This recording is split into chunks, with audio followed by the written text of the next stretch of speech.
Standing Up in McKinney. This is According to Callus, episode 566. It is a Tuesday, January the 16th, the year of our Lord 2024. And that means, well, no, folks, we're not going to do a Texas Tuesday. We are going to do a Texas Tuesday. Why? Well, because right now the courts are involved and God knows what's going to happen with that. So we're going to focus on things that we can be doing for Texas in the meantime, regardless if you are pro-nationalist or not. Before we go any further, let me remind you the biggest thing you can do to help me help you to make a difference here in Calhoun County, McKinney, Texas, and Texas as a whole is to like, share, and subscribe to this program. And if you're feeling particularly motivated, please go ahead, rate and review this program, because everything that you do helps me overcome the algorithms.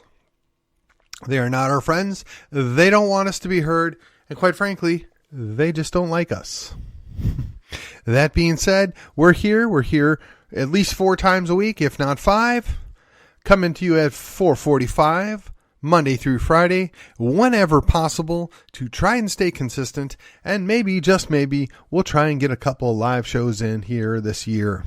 It'd be interesting to see how that plays out. So here we go. All right. Texas Tuesday. This almost sounds rhetorical, but it's not supposed to be. Will the real Texans please stand up?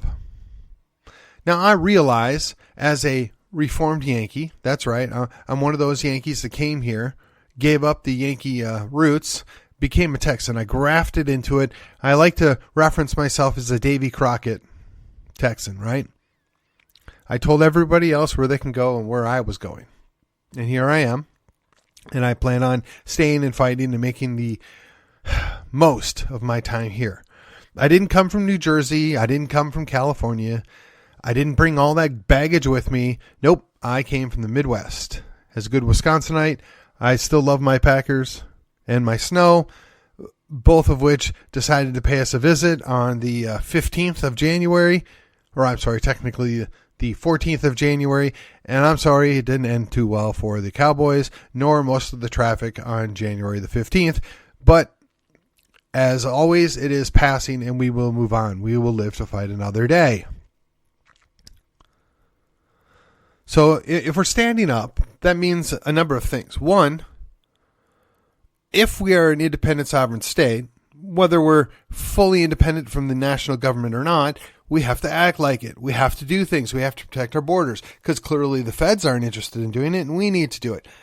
To that end, apparently, allegedly, the state government has stepped up and they have started doing things. And wouldn't you know it, bad parents got their children killed, so their opportunity is to go ahead and sue the state of Texas. Never mind that you were a bad parent. Never mind that your foolishness, your irresponsibility is what got your child killed when you put them in a position that they should have never been in the first place. And, oh, by the way, you were breaking the existing law while you were doing it. That makes as much sense as somebody broke into my house and I filled them full of lead and then their family turned around and sues me. Now, fortunately, that really can't happen anymore in Texas, though I'm sure it can and will at some point in the future. At the moment, I am the one with the legal protection. So likewise, if you're foolish enough to come here uninvited, which you could make an argument that the feds have been inviting these folks for quite some time, but you don't have permission, you don't have a legal right to be here, and you kill your child, I'm sorry, that's your fault. Not mine, not anybody else's. We refuse to accept responsibility. And the feds and the federal government and the federal courts can all go pound sand. We ain't paying squat. Now, I say that, and it's real easy for me to say that because I have no real power or authority. And I can almost guarantee the state of Texas will capitulate because apparently that's what our state government does best. But call me hopeful. Call me thoughtful. Maybe, just maybe, we will make a difference this time. This time we're going to do something different. This time we're going to actually make a difference. I keep trying to focus on that, right? We're focusing on the things that we actually agree on. I don't think the average person in the state of Texas has any interest in being overrun by thousands of Chinese, right? Thousands of Haitians, tens of thousands of Central Americans. They have zero desire to being overrun with these folks, yet they're coming. They're coming along with. They call them the OTMs, right? The other than Mexicans. And what's funny to me is for decades, there's been this kind of peaceful, knowing understanding that there's a whole lot of folks that come here from Mexico because they want a better life. They want to do better for their family. They want better options. And knowing a little bit of what I do about the country of Mexico, I completely understand. I don't blame them. I wouldn't fault anybody for wanting to bring a better life to their family. But the problem is, if I make it okay for them, then it's now become okay for everybody else. The problem is, while that maybe was a mutually beneficial arrangement for quite some time, it really isn't any longer. So they pass this law. They say they're going to arrest people that aren't here legally. And now it gets dicey. There's a whole lot of people that maybe get caught up in the middle. A whole lot of people that get confused and mischaracterized. Now, there is a lot of nuance here, right? There's a lot of things that could be said that could be very easily mischaracterized, misappropriated on my behalf, and wouldn't do anybody any good. And so that being said, I have repeatedly acknowledged that if I were in their shoes, I'd probably be doing the same darn thing. So there's no hate. There's no, moral disregard. There's no looking down the nose. There's no white privilege in play here, contrary to what some may think. This is just we have some rules. These are bare minimum rules, and now they've been abused and turned against us.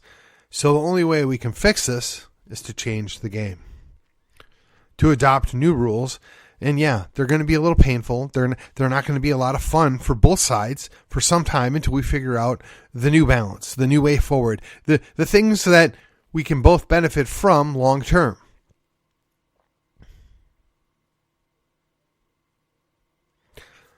Which brings me to the question: when you look at things that are going on and you see this playing out, do you ever consider what is it that we're really missing? What's the big play here? What's going on in action? There was that movie that I kind of talked about a couple of weeks ago, Leave the World Behind, where it posited that a world is far more scary without a cabal trying to run things than a world where the cabal is trying to run things.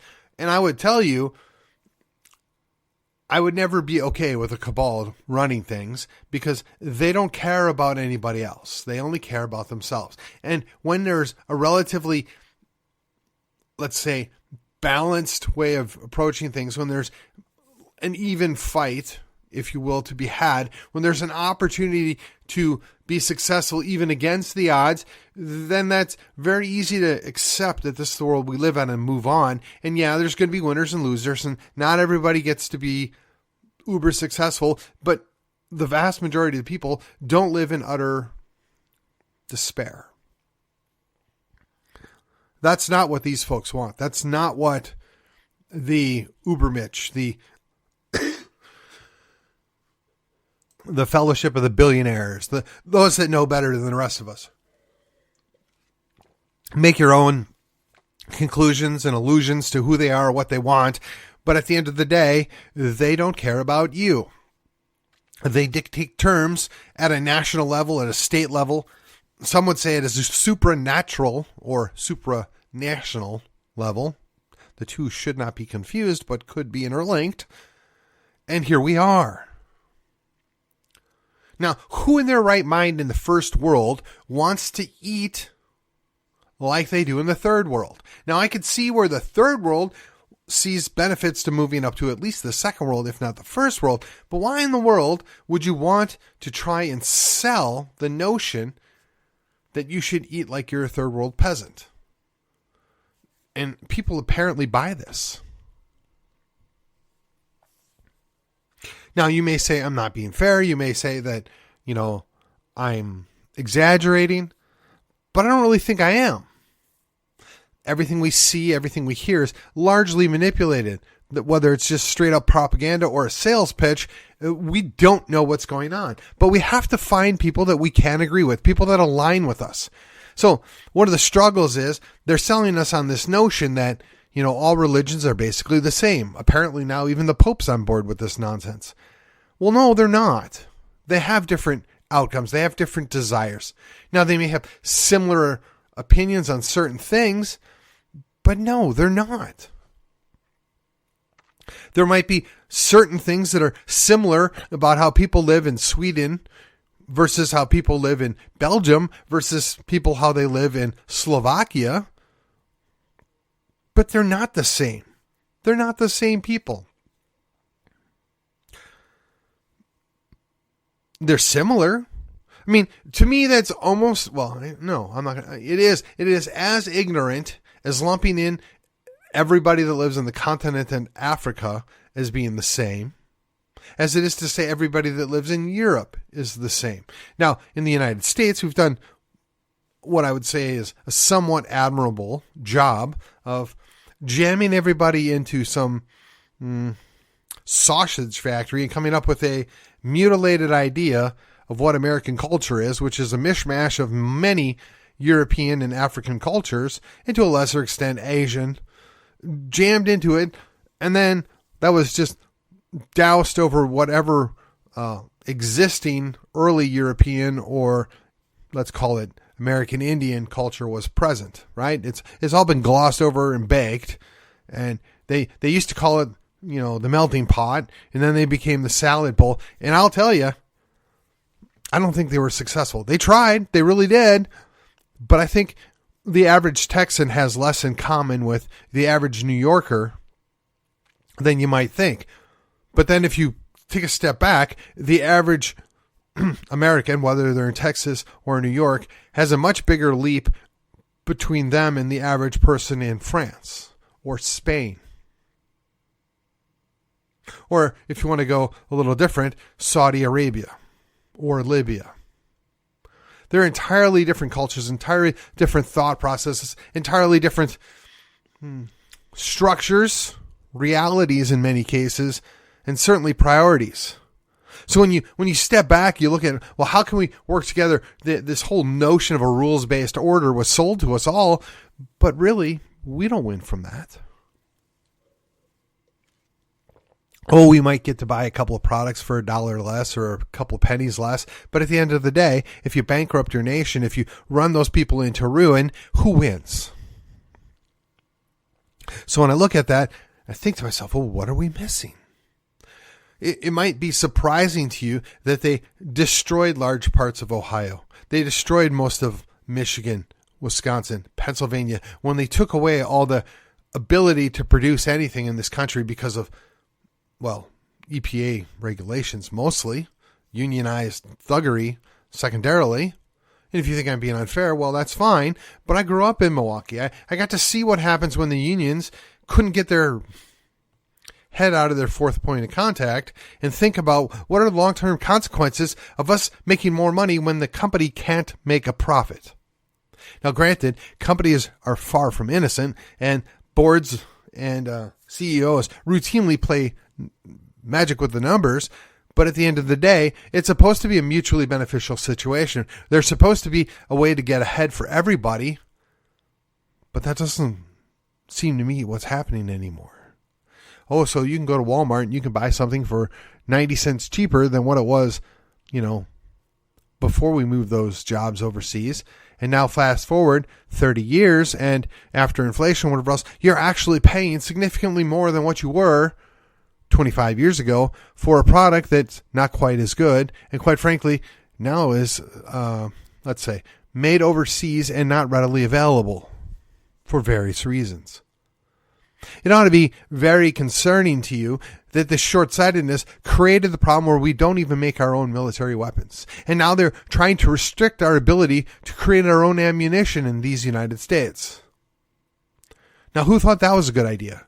Who possibly could have thought it was beneficial to the world to hamstring the United States. Now, if you're a tin pot dictator, you're probably smirking to yourself. If you're some Muslim adherent overseas somewhere, you're probably grateful that the great Satan is not able to bomb you into oblivion anymore. I guess if you're China or Russia, you're smirking at the stupidity of the American leadership. But if you're the average American, you got to be wondering, how did these people decide to sell us out, and why did they think this is a good idea? Did they honestly believe they would be immune and they would be able to avoid all the negative consequences that are come out of this? So when we talk about Texas, and we see that we have a leader that at the very least is far from being the worst, but so short of being the best, finally makes a step in the right direction, finally decides to do something about something, we need to be rallying around that. We need to be excited. We need to push, and we need to basically make it clear that we want more. The only way Texas can succeed is if Texas adopts the idea of, one, putting Texas first, and two, and a mantra that you've probably heard before, Texas forever, right? Texas has the ability right now, whether we're part of the union or outside of the union, we have the opportunity right now to produce our own power in quantities enough that nobody in the great state of Texas shouldn't be able to buy power and take care of their homes and their families. We have the ability right now to produce enough petroleum to do anything that needs to be done for the foreseeable future. Right now, we have the ability to produce our own vehicles, whether they're, internal combustion engines or even these battery-powered toys. We have the ability to do that on our own. Now, we're missing several key components that aren't produced in our state. We're missing lots of components that aren't even produced in our country, but we can fix all of that right now. We know what needs to be done. We know how to do it, and we still have people that are trained and capable of accomplishing these things. And the fact that we're not, that's what worries me. That's what causes me concern. I don't necessarily mind being dependent on the state of Wisconsin or the state of Michigan or the state of Minnesota getting iron ore and shipping it somewhere else, or coal, so that we can produce high quality steel so that we can build things. But we don't do that anymore. Indeed, it hopefully didn't pass you by the idea that U.S. Steel sold itself to a foreign competitor. There are no great steel companies left in this country anymore. And you can ask yourself questions why that might be, and perhaps trying to find a millennial that's willing to get dirty and sweat all day to produce steel. Good luck finding somebody. And I'll tell you, as Gen X, I'm probably not enthusiastic about that, but if it's a difference being able to take care of my family and make my country great again, boy, I might be more inclined to do so. But people don't think that way. They were sold this false pretense that we can get something marginally cheaper in the grocery store or marginally cheaper at Walmart if we'll just give up this production, never seeming to realize that if you gut all your production, then all the businesses that support that production business go away too. And sooner or later, that service-oriented economy that you sold us all as being able to go forward no longer functions because there's nobody producing anything in order to support the service industry. But we have the ability, we have the time that we can reverse that course here in Texas because we do produce energy. Whether it's with those silly windmills or the solar farms, we produce energy. Whether it's digging up oil or pumping oil out of the ground or natural gas out of the ground, we produce energy. When you produce energy, you're producing something. You are producing the most basic element necessary in order to do anything else. That's the energy. We do that in spades here in Texas. We ought to be in the command seat going forward. We ought to be calling the shots, and we can if we will only do it. If we will only take charge of what has already been graciously gifted to Texas.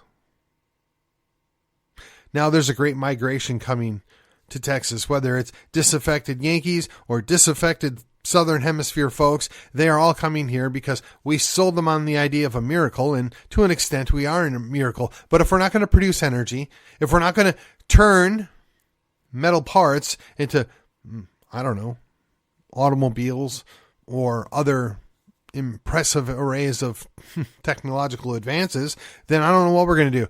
But I can tell you the way forward is production. The way forward is to make things that people want. The way forward is to vertically integrate our country.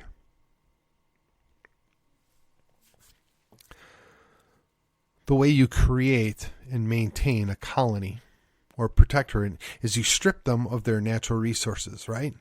You take away those raw materials and then you turn around and sell them finished goods at a nice markup for you. Have you not been paying attention? Have you not noticed that's basically what's going on right now? If you're going to put Texas first, if you're going to consider how to best benefit Texas, quit giving away the basics. Quit assuming that we don't need to be doing the other things, that we don't need to take advantage of what we have here. We have a great talent pool of qualified workers. We have a great talent pool of people that are willing and wanting to work. You go to East Texas, there's no reason why they can't be raising chickens or cows, dairy cows even, I suppose, or pigs. There's no reason they couldn't be doing that. Why in the world does East Texas resemble rural Pennsylvania or upstate Wisconsin, where you've got a bunch of drug addicts that are drowning in the hopelessness of not being able to do anything productive with their lives? Why does that happen? Because of our own bad policies. That's where we're at. When you take away any way forward, any future that one can perceive, they accept that, they embrace it, and they drift off into the nothingness. Now, I don't know how you fix all of that overnight. I don't think you can. But if you continue to invest in Texas, if you continue to put Texas first, if you continue to look for ways to vertically integrate the industries that are already existing in Texas, there is a way forward. We can put these people to work. We can make people successful. We can rebuild the desire of that culture of independence right here in Texas. We can make a difference. We just have to focus on what we have and what the next steps are. And we have to agree on the things that we agree upon and put aside the small differences, put aside the political machinations, right? You know, there are a lot of socialists, there are a lot of progressives that they want to maintain control and they want to keep people under their thumb. Well, there's a way to deal with them. Well, actually, there's more than one way. I would suggest that we send them to New York or California. But apart from that, I understand helicopter rides are quite effective. If you're really, truly interested in being subservient and being a pawn, Chicago's quite nice this time of year. I mean, they'll give you a nice place to stay. All you gotta do is show up and vote for the mayor. Come on. It's not that hard. But if you want to get ahead, if you want to make something better out of yourself, if you want to be part of a team, Texas has the edge right now. We just need to use it. We need to be willing to deploy people to protect our border. The problem on our border isn't people that want to come here to work. The problem is the narco gangs. The problem are the people that are smuggling people in. The people that are coming here that we don't want, whether they're Islamic terrorists, for lack of a better word, or they're communist infiltrators from China or whatever, we can deal with that. But right now we don't have the manpower or the resources or the interest in doing so, but we can. You know, we have the benefit of Oklahoma to our north and Arkansas and Louisiana to our east. Now we're probably never going to be able to fix New Mexico, but we can always direct those people into New Mexico. Oh, well, you want to come here? Yeah, you can just go over to New Mexico. They'll be happy to have you.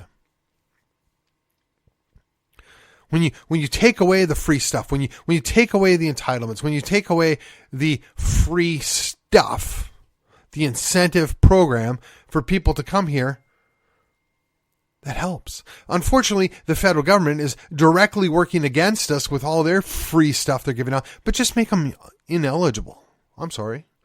None of those programs are in effect here in Texas. You have to go over to New Mexico or New York or California, right? They'd be happy to help you, but we're out. Texas is closed for that business here. Texas is closed to handouts. And if you want handouts, yeah, they're not available here. Now, what's interesting to me is I heard a guy that was here from San Francisco, and he was talking about how San Francisco got so bad, and he said, you guys have been sending your homeless to California for years. You've been exporting your own problems to California. He said, now, it's California's fault. I mean, we do give people this stuff. We do encourage them to come there. So it's really no surprise that they did. But you guys are not innocent in this. You guys have exacerbated an existing problem. You guys have played up against this. And now you're upset because we're asking for a bigger cut. And yeah, I mean, that's a valid point. I mean, that is the other side of the story. So let me ask you.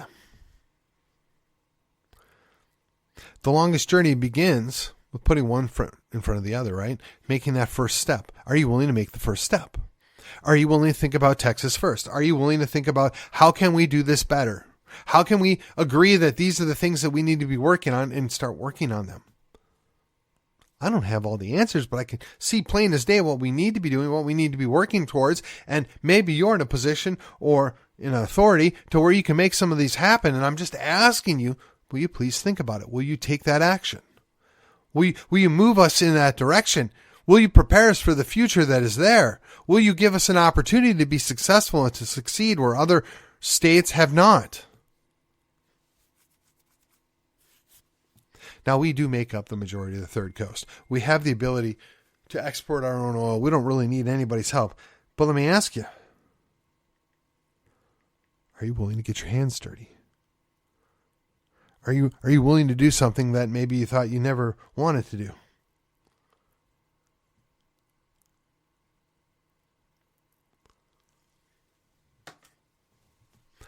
I got to say, there's a lot of people that are younger than me.